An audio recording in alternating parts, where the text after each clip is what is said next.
कि जो कलीसिया उस वक्त की थी, वो कलीसियाओं को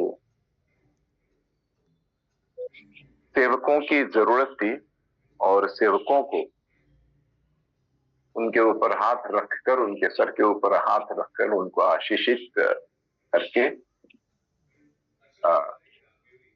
सेवकाई के लिए भेज दिया जाता था।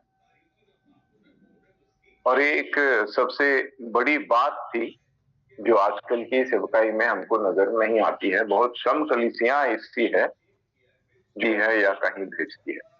तो एक जो सबसे इम्पोर्टेंट, सबसे महत्वपूर्ण जो कार्य था वो कलीसिया का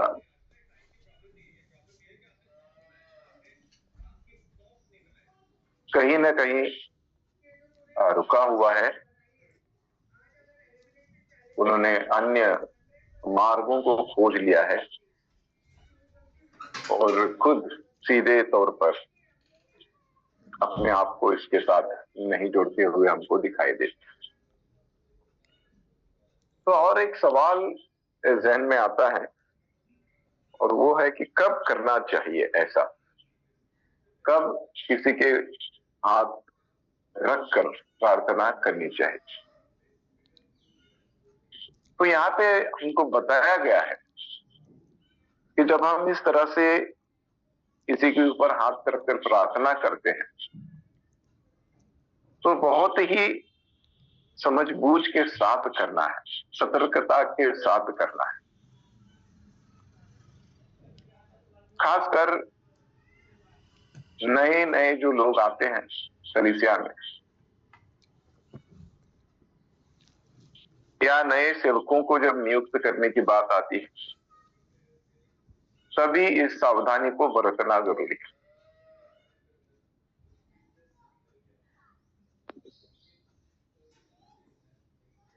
और खासकर पब्लिक प्लेसेस में या पब्लिक स्टेज पर जब कोई व्यक्ति डिसीजन लेता है, ये निर्णय लेता है परमेश्वर को स्वीकार करने का, यीशु मसीह को स्वीकार करने का अपने व्यक्तिगत उद्धारकर्ता के रूप में,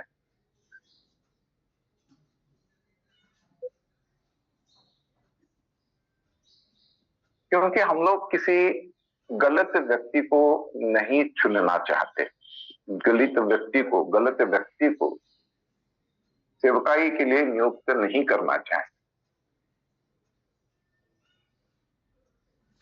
क्योंकि जो लोग आत्मिक रीति से तैयार नहीं होते हैं या जिनके व्यक्तिगत जीवन में बहुत सारी खामियां हैं, उथल पुथल सी मची है, ऐसे लोगों को अगर हम लोग नियुक्त करेंगे तो वो कलीसिया में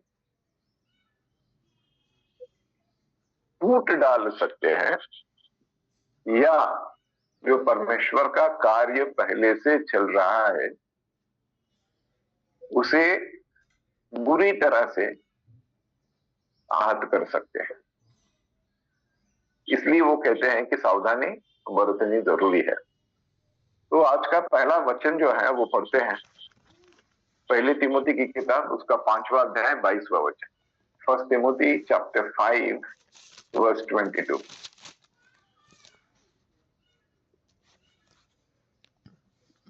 किसी पर शीघ्र हाथ ना रखना और दूसरों के पापों में भागी ना होना, अपने आप को पवित्र बनाए रख। आमीन।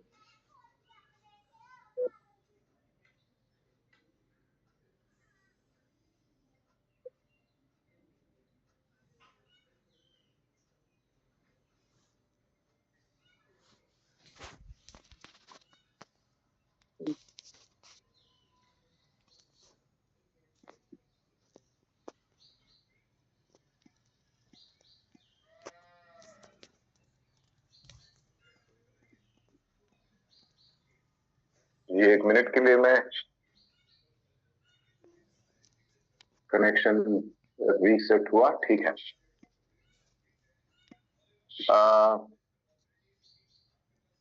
तो जो वचन कहता है उस पर जब हम लोग ध्यान देंगे या जब हम लोग ध्यान देते हैं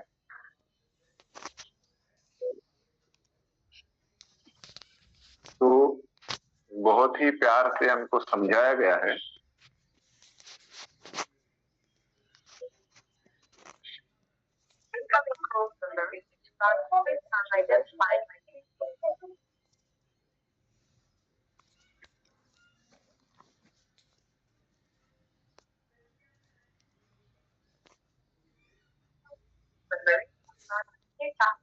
हम लोग देख रहे हैं यहाँ पे कि जो परमेश्वर का वचन कहता है कि हमें किस तरह की सावधानी बरतनी चाहिए और क्यों बरतनी चाहिए।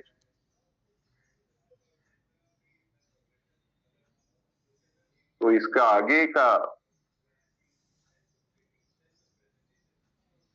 जो इंस्ट्रक्शंस हमें दिया गया है उसके बारे में देखेंगे। आज थोड़ा नेटवर्क में खराबी नजर आ रही है। एनीवेज, हाथ रखकर प्रार्थना करते हैं तो क्या होता है?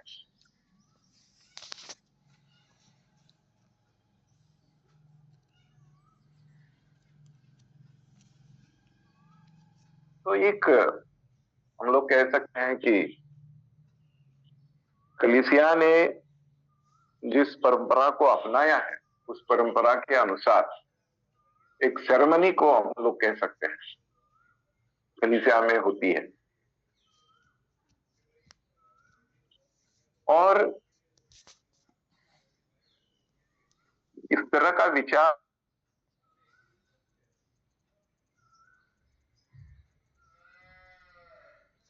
खाली हाथ है जो किसी के ऊपर रख गए और फिर उसमें कोई उसकी कोई अहमियत नहीं, उसमें कोई ताकत नहीं, सामर्थ्य नहीं। और परमेश्वर का जो अप्रूवल है वो उसमें नहीं होगा। लेकिन जब विश्वासी लोग इस तरह से अपने हाथ किसी मनुष्य या किसी महिला पर, बहन पर रखते हैं तो उनकी जो चाहत है, जो उनका विचार है वो यही होता है कि परमेश्वर अपनी पवित्र आत्मा और उसका अनुग्रह उन हाथों से उस व्यक्ति तक पहुंचाएगा और सेवकाई में इस व्यक्ति की मदद होगी, उसकी सहायता होगी। क्योंकि जैसे हम लोग देख रहे हैं पवित्र आत्मा के बारे में, पवित्र आत्मा जो है वो हमारा सहायक है।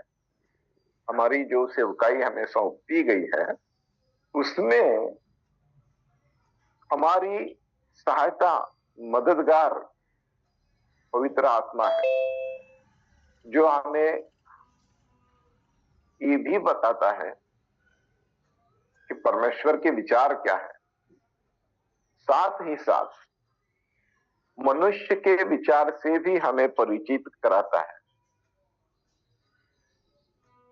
और जिस वचन का प्रचार करना है व्यक्तिगत जरूरत के अनुसार वो भी हम पर जाहिर करता है। और सबसे बड़ी बात कि आने वाले दिनों में क्या घटने वाला है उसके बारे में भी हमें आगाह करता है।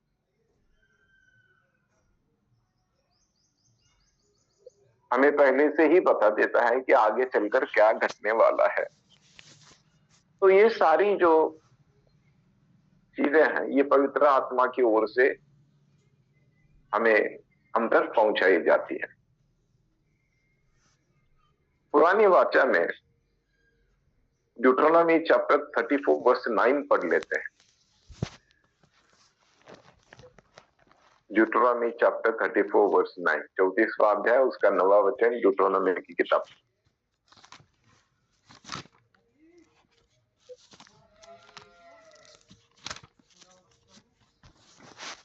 हिंदी और अंग्रेजी दोनों ही पढ़ लेते हैं ताकि दोनों के समझ में आए। ड्यूटेरोनॉमी 34 का 34 का 9।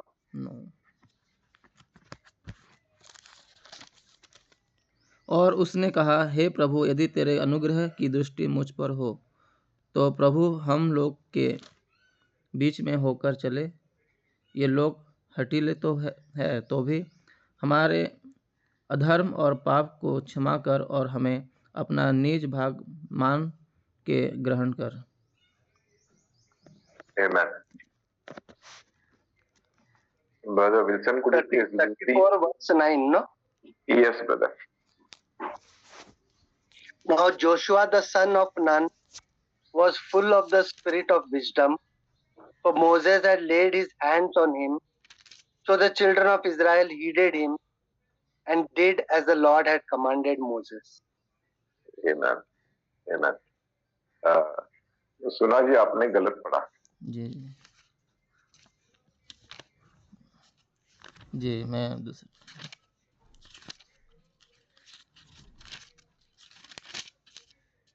एक मिनट 34:9। और नून का पुत्र यहोशू बुद्धिमानी की आत्मा से परिपूर्ण था, क्योंकि मूसा ने अपने हाथ उस पर रखे थे और इस्राएली उस आज्ञा के अनुसार जो यहोवा ने मूसा को दी थी उसकी मानते रहे। Amen. तो जब आत्मा से भरपूर होते हैं, when people are filled with the Spirit, Holy Spirit, तो व्यवस्था विवरण उनमें उनको एक अधिकार सौंपा जाता है, जिस अधिकार को अन्य लोग भी मानते हैं, पहचानते हैं।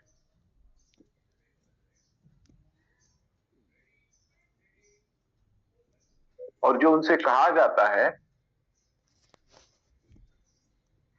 वो उसके अनुसार करना शुरू कर देते हैं। तो उसके पीछे का कारण यह है क्योंकि ये व्यक्ति जो भी है उसको पवित्र आत्मा के माध्यम से चुन लिया गया है और उसे ज्ञान और बुद्धि प्रदान की गई है। उसे निर्णय लेने की क्षमता जो है वो दी गई है, जो लोगों के भले के लिए निर्णय लेता है। दूसरा एक बात हम लोगों को समझना जरूरी है और ये देखना जरूरी है कि कौन मुझ पे हाथ रखकर प्रार्थना कर रहा है।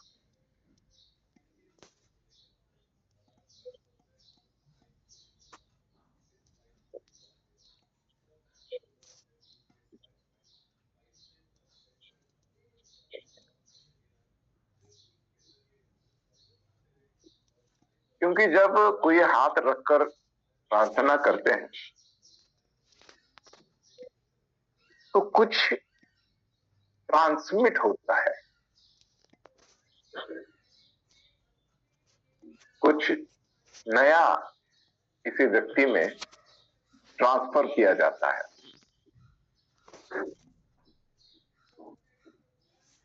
और ये जो है बहुत ही सत्य घटना है और बहुत ही सामर्थ्य से भरी हुई है। और ऐसे वक्त केवल पवित्र आत्मा ही जो है वो किसी व्यक्ति को दिया जाएगा ऐसा नहीं है। कुछ अन्य आत्माओं को भी भेजा जा सकता है। इसलिए जब कोई आगे बढ़कर आपके ऊपर हाथ रखकर प्रार्थना करना चाहता है तो आपको थोड़ा सतर्क होना रहना जरूरी है। किसी भी व्यक्ति को जिसे आप अच्छी तरह से नहीं जानते हैं, अपने शरीर के ऊपर कहीं भी हाथ रखकर प्रार्थना करने की अनुमति नहीं देनी चाहिए, क्योंकि बहुत सारे लोग जो है वो कुछ ऐसी आत्माओं को लेकर घूमते हैं जिसे हम लोग अंग्रेजी में अकल्ट कहते हैं। और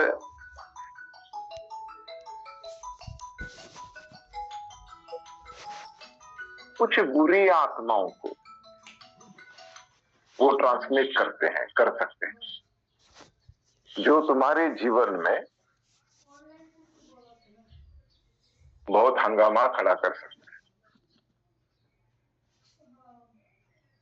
तो ऐसा मौका अगर कभी आता है तो हमें चाहिए कि परमेश्वर से पूछे, परमेश्वर से प्रार्थना करे अपने हृदय में, अपने मन में, जैसे कि नेहमाया ने किया। नेहमाया के 2 अध्याय के 4 वचन में हम लोग पढ़ते हैं, और जल्द ही, तुरंत हम लोग, जो हमारे सामने व्यक्ति खड़ा है, उस व्यक्ति के कैरेक्टर के बारे में, उसके गुण दोषों के बारे में, उसके विचारों के बारे में जान सकते हैं, जो आप पर हाथ रखकर प्रार्थना करना चाहते हैं। और अगर आप संतुष्ट नहीं है तो फिर आप बड़ी विनम्रता के साथ इसे नकार भी सकते हैं।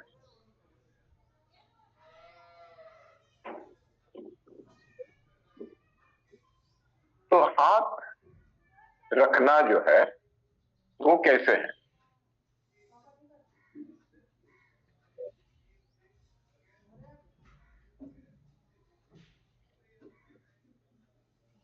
ये इतना आसान भी नहीं है, और आसान जितना लोगों को लगता है उतना आसान ये होता नहीं है।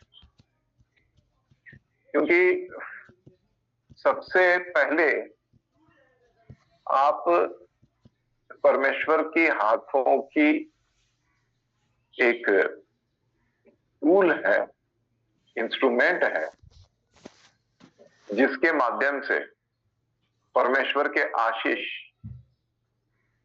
उस व्यक्ति तक पहुंचते हैं।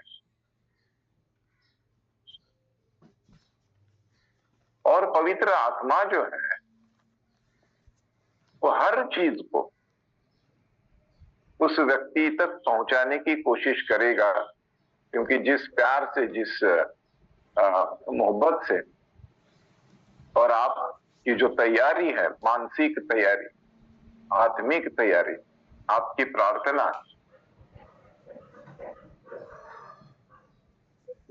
और वो जो व्यक्ति है जो इसे प्राप्त करना चाहता है, उसकी सहमति, ये सब पाने के लिए ये दोनों चीजों की आवश्यकता है। ऐसे ही किसी को बुला लिया, उसके सर पर या उसके शरीर पर हाथ रखा और प्रार्थना की, और उस व्यक्ति को अगर वो उसके मन में है ही नहीं, अगर वो स्वीकार ही नहीं करना चाहता है, तो आपकी प्रार्थना व्यर्थ गई। तो पहले जिस व्यक्ति के लिए आप प्रार्थना कर रहे हैं, वो जो व्यक्ति है वो पूरी तरह से तैयार हो कि परमेश्वर की इस प्रार्थना के माध्यम से, आपके हाथ रखने के माध्यम से जो आशीष उस तक पहुंचने चाहिए, वो स्वीकार करने के लिए राजी। तो ये है लेइंग ऑन ऑफ हैंड्स।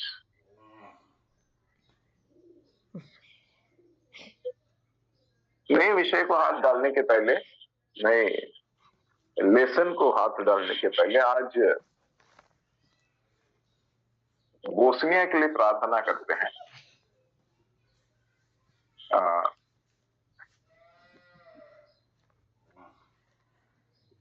अभी वैसे देखा जाए तो यूगोस्लाविया जो था, उसमें अब सर्बिया और मॉन्टेनिग्रो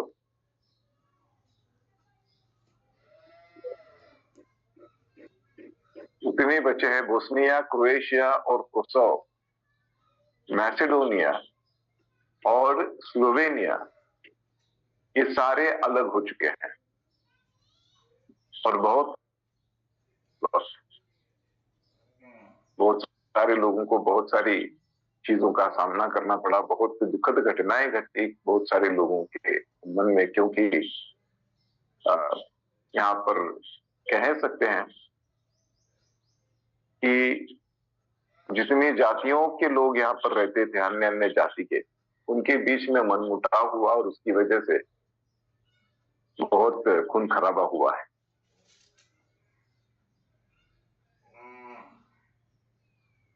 और इवेंजलिकल्स जो है यहाँ पर काम करने वाले बहुत कम मात्रा में है। कहीं कहीं जगह पर हम लोग देख सकते हैं कि थोड़ी बहुत प्रगति हो रही है, कुछ कुछ लोग जो हैं वो जुड़ रहे हैं, लेकिन बहुत कम नंबर्स में। तो आइए इस देश के लिए प्रार्थना करते हैं, फॉर्मर यूगोस्लाविया, तो सर्बिया, मॉन्टेनिग्रो जो है वो यूगोस्लाविया के साथ है, हम लोग कह सकते हैं। बोस्निया, क्रोएशिया, कोसोवो, मैसेडोनिया और स्लोवेनिया, ये सब छोटे छोटे राज्य की तरह थे यूगोस्लाविया के, लेकिन ये सब यूगोस्लाविया को छोड़कर